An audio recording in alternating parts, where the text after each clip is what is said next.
جنات عدن يدخلونها تجري من تحتها الأنهار لهم فيها ما يشاءون كذلك يجزي الله المتقين الذين تتوفاهم الملائكة طيبين يقولون سلام عليكم ادخلوا الجنة بما كنتم تعملون هل ينظرون إلا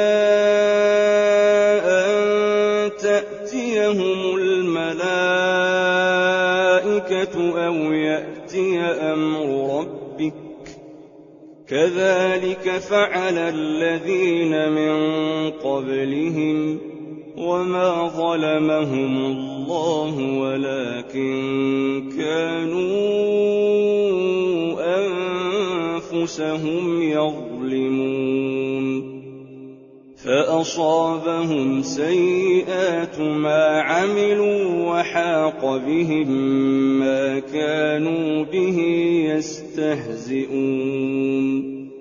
وقال الذين أشركوا لو شاء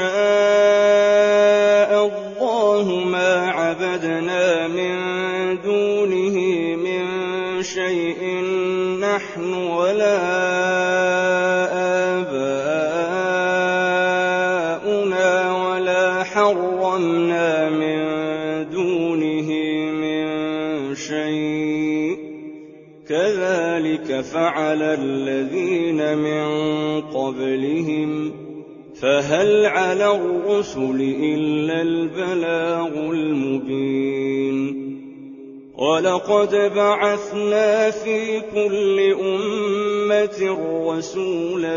أن اعبدوا الله واجتنبوا الطاغوت فمنهم من هدى الله ومنهم من حقت عليه الضلالة فسيروا في الأرض فانظروا كيف كان عاقبة المكذبين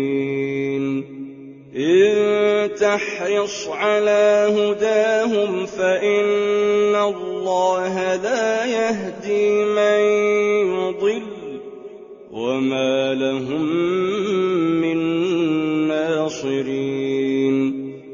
وأقسموا بالله جهد أيمانهم لا يبعث الله من